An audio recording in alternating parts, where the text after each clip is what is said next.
Hello everyone, welcome back. You're watching Avorion episode 22. I'm Enigmius, and today we're continuing with the Samson build. We started over from scratch in the last episode. Similar concept, very different profile.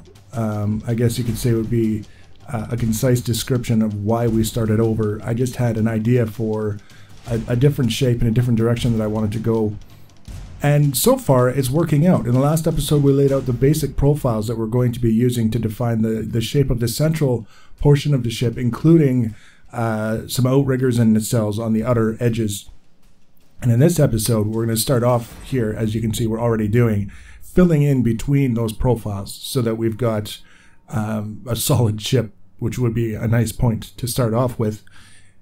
One of the things that I wanted to do with this, and you'll see is basically going in from the very beginning here, is just a slight inset with the parts that we're placing now compared to the bands of the profiles that we had in from the last episode. And the whole idea is it just adds a little bit of visual interest when you're looking at this ship after everything is done and filled in. You've got just a little raised section for those specific bands in place. Very, very easy to do. In fact, I didn't have to do any setup at all. All of the blocks that I needed to use as backers to place these ones that I'm placing now were already in place from setting up the profiles previously. So I didn't plan it. I can't take credit for that as a genius stroke of planning, but it did definitely work out in my favor this time.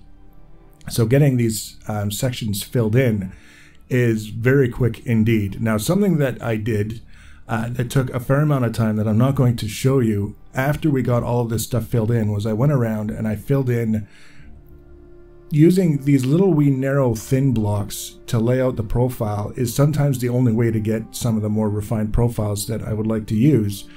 But then based on my experience, there's also a lot to be said for going around after the fact and adding extra mass to the blocks that we've placed, basically putting blocks beside them and then merging them so that we end up with larger blocks that will eventually be merged into even larger blocks. By the time we're done, what I would like to have is what we originally had with the first iteration of the Samson, which was all of the critical systems in the ship are fully encased by armor blocks. And there's no empty space in the hull whatsoever. It's all filled in with armor blocks so that we get the most robust ship possible for the space that we're using. And I would like to continue with that for this ship. And I think the way it's going to work out is we're going to have plenty of space for all of the important things that we want to have as part of the ship and not ever really feel like we don't have enough room, which means it should be fairly straightforward to go around and fill everything in, make the ship nice and robust, make it very difficult for the bad guys to punch holes in the hull and start destroying those critical systems. And if we're successful, hopefully this one does a good job of keeping us busy and giving us lots of different opportunities to generate a profit, whether it's gathering materials from asteroids or salvaging ships or gathering cargo from the loot bonanzas that are left over when bad guys destroy cargo freighters. There's all kinds of different ways that we can be participating in the game's economy, so to speak, but we have to have a ship that can do so. We have to have a ship that can carry a substantial amount of cargo. We have to have a ship that can survive being involved in some sort of activity and having 3 to 5 hostile ships jump in on top of us without having to spend all of our time either gathering materials and credits to pay for the repairs to our ship or, you know, having to spend a lot of time manually trying to repair our ship with all these little blocks that went into making all of these detailed things. If we can make the little blocks larger once we've placed them and used them to get that refined detail, then hopefully we'll end up with the best of both worlds. We'll have a more robust ship that's easier to repair without sacrificing the level of detail that I would like to have. So it didn't really seem to take all that long to fill in all of these little details, but I ended up, for whatever, I don't even realize, I don't even remember why, I ended up adding an extra section to the back of the ship. I had originally only planned on having 3 bands and then filling in between those bands, so you would have had 2 wide sections with a band in the middle and a band on either end. Somehow we ended up with another band and another wide section, which is fine. It's just additional room for this and that and whatever else we might need. But it wasn't necessarily a part of the plan, and I'm trying to think of specifically why I did that, and I don't remember, which is odd. You would think that the process of adding that extra material to the ship would stand out as something that I had a reason for, but apparently it doesn't. I've got a couple of ideas sort of swirling around in my head in terms of what we're going to do with the back end of the ship and the front of the ship now that this central portion is basically taken care of. I don't have anything concrete just yet. I think what I'll end up doing once we get this sort of central hull area filled in is start adding those critical systems, see where we end up in terms of the performance of the ship based on the way it sits now with those systems in place, and then use that as the basis to determine how much we can add to the front and the back before the ship starts to misbehave and generally not perform very well, and kind of just go back and forth between the two incrementally and see if we can end up with something that it's fun to fly, is fun to get around in, but at the same time is a little bit more robust in every way compared to the ships that we've made up to this point. So this is around the time when I said, okay, well, we're going to stop and we're going to fill in things a little bit. And then I realized that that back section that I had put into place was just ever so slightly out of alignment. And everything that I was trying to add while I was filling in that particular part of the ship was going in wrong.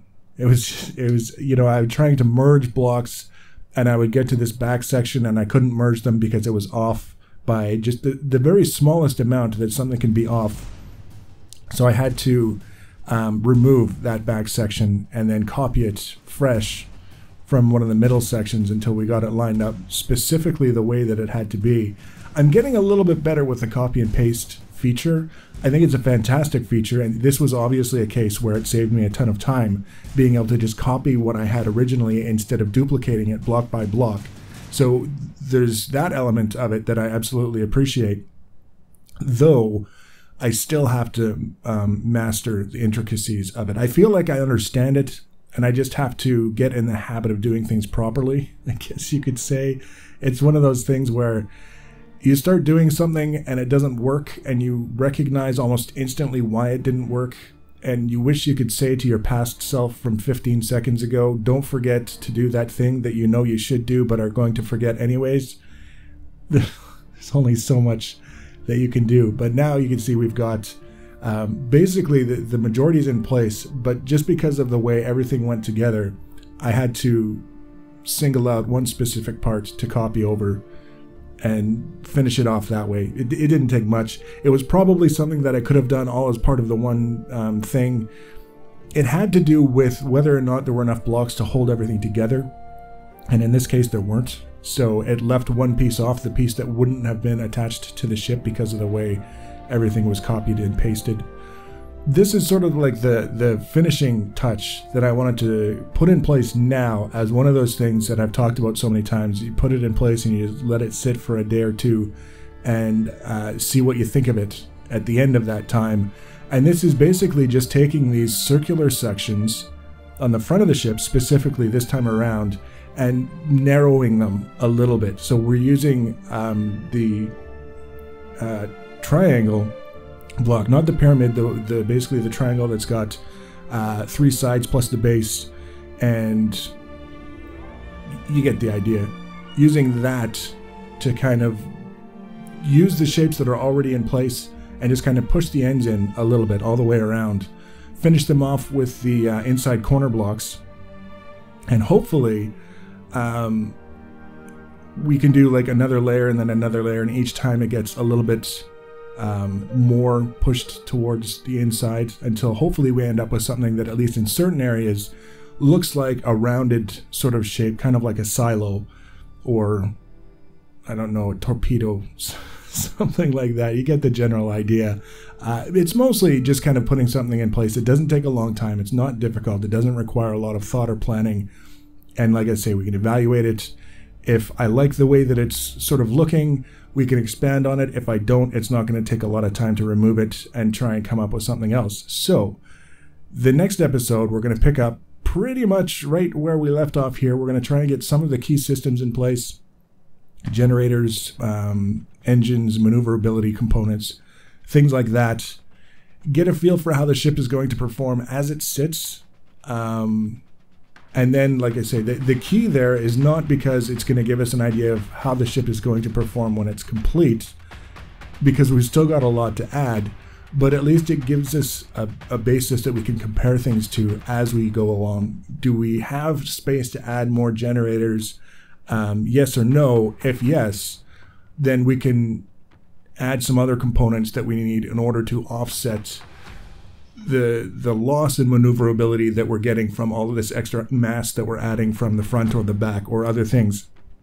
So it's, I think, rather than waiting till the very end to put all these critical systems into place, beginning it now and giving ourselves an opportunity to evaluate as we go will probably be the better approach, and hopefully we'll save a little bit of goofing around later on. And here we're just kind of filling things out a little bit more.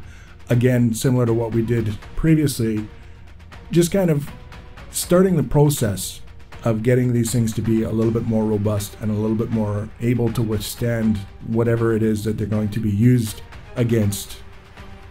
I'm back to having fun with this build. I was a little bit concerned after the second episode and the way things were going, just because I couldn't come up with any ideas of what I wanted to do with what I had. But now that I've got, I think, what is an interesting sort of hull design and some ideas to continue with that design going forward, I'm looking forward to the next episode, the next bit of building that I get a chance to do. So if you want to be notified about the next episode, the easiest way to do that, as always, is to subscribe to my channel or follow me on social media. Links for social media are always in the information section below the video. Feel free to leave your comments and feedback. Thanks for watching, guys, and take care.